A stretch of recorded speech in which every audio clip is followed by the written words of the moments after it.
সাধারণ অর্থে মোটা দাগে খারাপ মানুষ হলো ওই ব্যক্তি যে ব্যক্তি আল্লাহ এবং তার রাসূল আলাইহিস সালাতু ওয়াস সালামের নির্দেশকে মানে না, সে হলো খারাপ মানুষ। এবং যে যতটা দূরে আল্লাহ এবং তার রাসূলের নির্দেশ থেকে সে তত বেশি খারাপ। কিন্তু এর ভিতরে আবার সবচেয়ে খারাপ, সবচেয়ে নিকৃষ্ট বলে একটা কথা আছে। খারাপ মানুষের ভিতরে আবার সবচেয়ে খারাপ মানুষ বলতে একটা কথা আছে, আর এটাই নবী সাল্লাল্লাহু আলাইহি ওয়াসাল্লাম বিভিন্ন হাদিসে ফুটে উঠেছে। সবচেয়ে খারাপ মানুষ, সবচেয়ে মন্দ লোক, সবচেয়ে নিকৃষ্ট ব্যক্তি হলেন ওই ব্যক্তি যে ব্যক্তি দ্বিমুখী, যার ভিতরে দ্বিমুখিতা আছে। এক একজনের সঙ্গে এক এক রূপে তিনি আবর্তিত হয়ে থাকেন। এই লোকটি হলো মানুষের মধ্যে সবচাইতে খারাপ মানুষ। সহিহ বুখারী এবং মুসলিমে আবু হুরায়রা রাদিয়াল্লাহু তাআলা আনহু থেকে বর্ণিত, নবী আলাইহিস সালাতু ওয়াস সালাম ইরশাদ করেছেন, ওয়া তাজিদুনা শাররান নাসি যাল ওয়াজহাইন, তোমরা মানুষদের ভিতরে সবচেয়ে খারাপ লোক দেখতে পাবা ওই লোকদেরকে যাদের দুইটা চেহারা, দুইটা মুখ, অর্থাৎ দুইটা রূপ আছে। আল্লাযী ইয়াতি হাউলাই বিওয়াজহিন, যারা কিছু লোকের কাছে আসলে এক ধরনের রূপ ধারণ করে, আবার ওয়ায়াতি হাউলাই বিওয়াজহিন, আবার তাদের বিপরীত বা বিরোধী বা ভিন্ন লোকদের কাছে গেলে ভিন্ন রূপে নিজেকে সেখানে প্রকাশ করে। চগলখোর কিসিমের মানুষ, মুনাফিক কিসিমের মানুষ, এর কাছে একরকম বলে, ওর কাছে গিয়ে আরেক রকম বলে। এর কাছে এসে একটা সাজে, ওর কাছে গিয়ে আরেকটা সাজে। এই মুনাফিকি, এই দ্বিচারিতা, এই চগলখড়ি, এই কপটতা, এই চরিত্র যার ভেতরে আছে সে হলো মানুষদের ভিতরে সবচেয়ে খারাপ মানুষ। আল্লাহ সুবহানাহু ওয়া তাআলা আমাদের সবাইকে হেফাজত করুন। অত্যন্ত নিকৃষ্ট এবং মন্দ একটি স্বভাব। এই স্বভাব কোনো কোনো ক্ষেত্রে মানুষকে কুফরি পর্যন্ত নিয়ে যায়। এই মুনাফিকি যদি দ্বীনের বিষয়ে হয় এবং নেফাকে ইতিকাদি হয়, নেফাকে আকবর হয়, তাহলে মানুষ কাফের পর্যন্ত হয়ে যায়। আর এমনি দুনিয়াবি কারণে যদি হয়, চারিত্রিক ত্রুটির অংশ হিসাবে, তাহলে সেক্ষেত্রে এই নেফাকি, এটা একাধারে মানুষকে প্রতারণা করা, ধোঁকা দেওয়া, মিথ্যা রূপ ধারণ করা, মানুষকে ক্ষতিগ্রস্ত করা, চগলখড়ি করা, মুনাফিকি করা, অনেকগুলো নিষিদ্ধ কর্ম এই একটি চরিত্রের ভিতরেই নিহিত আছে।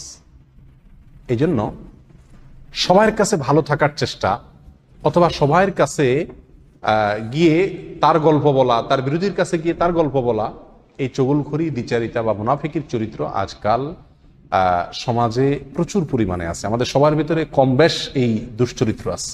আল্লাহ তাআলা আমাদের সবার চরিত্রকে সংশোধন করবার তৌফিক দান করুন। দ্বিতীয়ত যে ব্যক্তি নিকৃষ্ট, সে হলো ওই ব্যক্তি যার ভয়ে মানুষ তার কাছ থেকে দূরে থাকে। জানে তার কাছে গেলে, তার মুখোমুখি হলে, তার পালায় পড়লে সে কোনো না কোনো ক্ষতি করবে। তার ক্ষতির ভয়ে তার থেকে মানুষ দূরে থাকে, তাকে অ্যাভয়েড করে চলে, তার থেকে মানুষ বেঁচে চলে।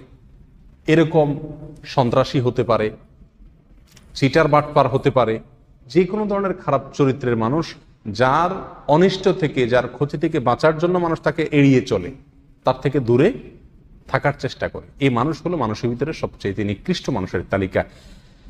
এক্ষেত্রে সহিহ বুখারীর হাদিসে আসছে এবং মুসলিম হাদিসটি বর্ণিত হয়েছে। নবী আলাইহিস সালাতু ওয়াস সালাম ইরশাদ করেছেন, ইন্না শাররান নাসি ইনদাল্লাহি মানজিলাতান ইয়াউমাল কিয়ামা, কিয়ামতের দিন খারাপ মানুষের মধ্যে সবচেয়ে নিকৃষ্ট খারাপ মানুষ হবে আল্লাহর কাছে ওই ব্যক্তি, মান তারাকাহুন নাসু ইত্তিকা শাররিহ, যে ব্যক্তিকে মানুষ পরিহার করছে, ত্যাগ করছে, তার থেকে দূরে থাকে তার ক্ষতির ভয়ে।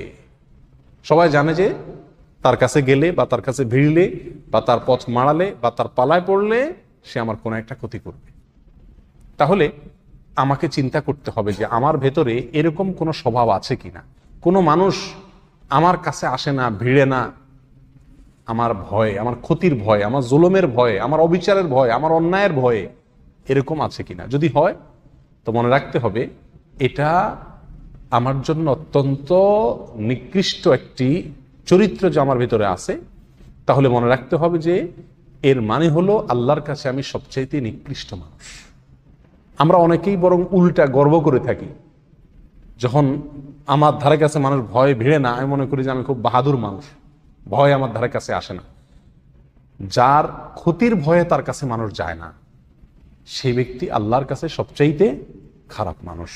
আল্লাহ তাআলা আমাদের সবাইকে কোমল হওয়ার তৌফিক দান করুন, যেন সব মানুষ আমাদের কাছে আসতে সৎসাহস করে, আমাদের ক্ষতির ভয়ে ভীত সন্ত্রস্ত মানুষ না থাকে। মুসনাদ আহমদের এক বর্ণনা আসছে, নবী সাল্লাল্লাহু আলাইহি ওয়াসাল্লাম বলেছেন যে সবচেয়ে নিকৃষ্ট মানুষ হলো সে যে ব্যক্তিকে মানুষ সম্মান করে তার ক্ষতির ভয়ে।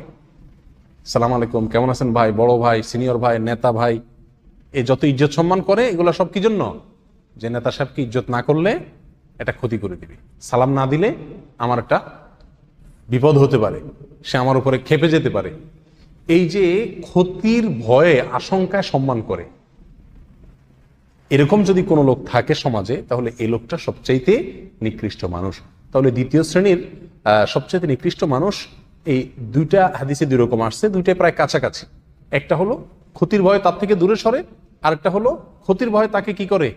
সম্মান করে। এক কথায় যে ব্যক্তির মানুষের ক্ষতি করে, মানুষ প্রতি অবিচার করে, মানুষের প্রতি জুলুম করে, আর তার জুলুমের ভয়ে মানুষকে তাকে সম্মান করতে বাধ্য হয় অথবা তার থেকে দূরে থাকে, এই লোকগুলো হলো সবচাইতে নিকৃষ্ট মানুষ। তৃতীয়ত সবচাইতে নিকৃষ্ট মানুষ সে যে ব্যক্তি কোরআন পড়ে, কোরআন অধ্যয়ন করে, কোরআন চর্চা করে, কোরআনের ইলম অর্জন করে, অথচ কোরআন যেসব বিষয়ে সতর্ক করেছে, সাবধান করেছে, ভয় দেখিয়েছে, সে বিষয়গুলো থেকে বেঁচে থাকে না। অর্থাৎ কোরআন তাকে যে সতর্ক করেছে, সাবধান করেছে, সেই সাবধানতা, সেই সতর্ক করাটা তারায় সে নিজে সতর্ক হয় না, নিজে কি হয় না? সাবধান হয় না। এক কথা কোনো পরিবর্তন হয় না। অন্য কথা বলতে পারি, এলেম শিখে সে অনুযায়ী কি নাই? আমল নাই।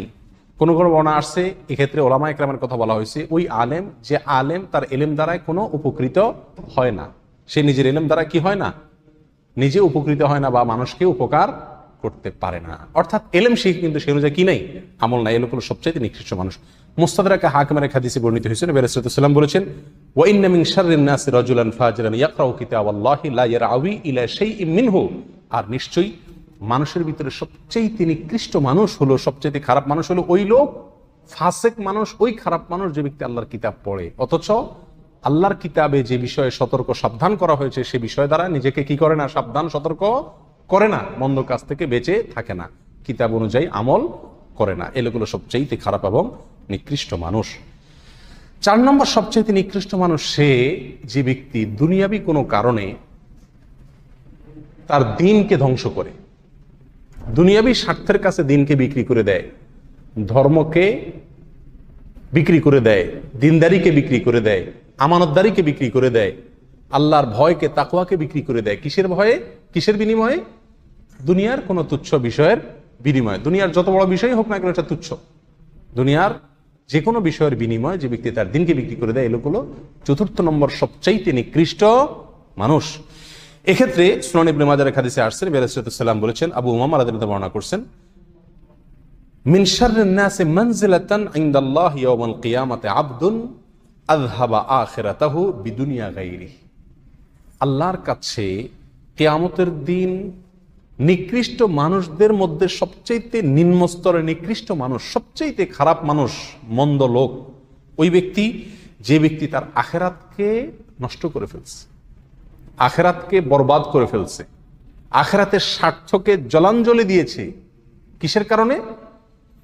অন্য কোনো ব্যক্তির কাছ থেকে দুনিয়া পাবে এই আশায়, দুনিয়ার লোভে কারোর প্রতি জুলুম করেছে, কাউকে হত্যা করেছে, কারোর ক্ষতিগ্রস্ত করেছে, তাহলে তার দিনকে ধ্বংস করলো কিসের কারণে? সামান্য দুনিয়ার কারণে। এ লোক হলো সবচাইতে নিকৃষ্ট মানুষ। আল্লাহ সুবহানাহু ওয়া তাআলা আমাদের সবাইকে এই দুশ্চরিত্র থেকেও হেফাজত থাকার তৌফিক দান করুন। কারোর ভিতরে যদি এই স্বভাবগুলো থাকে, কেউ যদি এই গুণ থাকে যে দ্বিচারিতা আছে, মুনাফিকি আছে, কপটতা আছে, সবার কাছে ভালো থাকার প্রবণতা আছে, সামনে একরকম পিছে আরেক রকম, এরকম চরিত্র যদি থাকে, তাহলে সেখান থেকে বের হয়ে আসতে হবে। কেউ যদি এমন হয় যে তার ভয়ে মানুষ দূরে থাকে তার কাছ থেকে, তার ক্ষতির ভয়ে, অথবা তাকে সম্মান দেখায় তার ক্ষতির ভয়ে, তাহলে নিজেকে কোমল হৃদয়ের করতে হবে, কোমল আচরণের করতে হবে, যাতে করে মানুষ তার ক্ষতির ভয়ে তার থেকে দূরে না থাকে, আতঙ্কে না থাকে। তৃতীয়ত, আল্লাহর কালাম যদি আমরা পড়ি, শিখি, আলোচনা করি, জানি, চর্চা করি, তাহলে সেই কোরআনের যেসব আয়াতগুলো আমাদেরকে সাবধান করছে, আল্লাহর আযাবের ভয় দেখাচ্ছে, সেগুলোকে নিজের ভিতরে ধারণ করতে হবে এবং সেগুলোকে আমলে নিয়ে কোরআনের সতর্কতাকে গ্রহণ করে নিজে সতর্ক হইতে হবে, সাবধান হইতে হবে। এবং দুনিয়ার কোনো তুচ্ছ স্বার্থের কারণে কোনো মানুষকে ক্ষতি করা, জুলুম করা বা যে কোনোভাবে দিনকে জলাঞ্জলি দেওয়া, দিনকে বিক্রি করে দুনিয়া কামাই করা, এটা যাবে না। এটা যদি করা হয় তাহলে সেক্ষেত্রে আপনি আমিও কি হয়ে যাব? মন্দ এবং নিকৃষ্ট মানুষের তালিকাভুক্ত হয়ে যাব। আল্লাহ তাআলা আমাদের সবাইকে সবচেয়ে প্রিয়, সবচেয়ে শ্রেষ্ঠ, সবচেয়ে ভালো মানুষ হওয়ার তৌফিক দান করুন। আমাদের অন্য একটা আলোচনায় আমরা পেশ করেছিলাম কোরআন এবং হাদিসের আলোকে আল্লাহর কাছে সবচেয়ে প্রিয় মানুষ কারা, সবচেয়ে শ্রেষ্ঠ মানুষ কারা। সে আলোচনাটি শুনলে মোটামুটি বোঝা যাবে যে ভালো মানুষ, সবচেয়ে প্রিয় মানুষ হওয়ার জন্য আল্লাহর কাছে সবচেয়ে মর্যাদাবান মানুষ আল্লাহর কাছে হতে হলে কি কি চরিত্র দরকার, কি কি গুণ দরকার। আর এর বিপরীতে এই চারটি চরিত্র যদি থাকে তাহলে সবচাইতে নিকৃষ্ট এবং সবচাইতে মন্দ মানুষে আমরা কি হব? পরিণত হব। সবচেয়ে নিকৃষ্ট মানুষের এই উপাধি, এই তকমা থেকে বেঁচে থাকার জন্য চরিত্রকে সুন্দর করতে হবে। আমার দ্বারা কারোর কোনো ক্ষতি হবে না, এই বিষয়টি নিশ্চিত করতে হবে। আজ প্রত্যেকটা মানুষই আমরা অন্যকে মেরে নিজে বড় হওয়ার চেষ্টা করি। নবী আলাইহিস সালাম বলেছেন, আল মুসলিমু মান সালিম আল মুসলিমুনা মিন লিসানিহি ওয়া ইয়াদি। মুসলমান তো সেই ব্যক্তি যার হাত এবং মুখ দ্বারা অন্য মুসলমানরা সবাই কি থাকে? নিরাপদে থাকে। যার হাত মুখ দ্বারা অন্য কেউ নিরাপদে থাকে না, তার ভিতরে মুসলমানিত্ব পূর্ণ মাত্রায় নাই, সে নিকৃষ্ট মানুষ। আল্লাহ তাআলা আমাদের সবাইকে সবচেয়ে উৎকৃষ্ট মানুষ হওয়ার তৌফিক দান করুন। সবচেয়ে নিকৃষ্ট মানুষের যে নিকৃষ্টতম চরিত্রগুলো আছে সেগুলো থেকে আল্লাহ তাআলা আমাদের সবাইকে দূরে থাকার তৌফিক দান করুন। জাযাকুমুল্লাহ ওয়া আখিরু দাওয়ানা আলহামদুলিল্লাহি রাব্বিল আলামিন।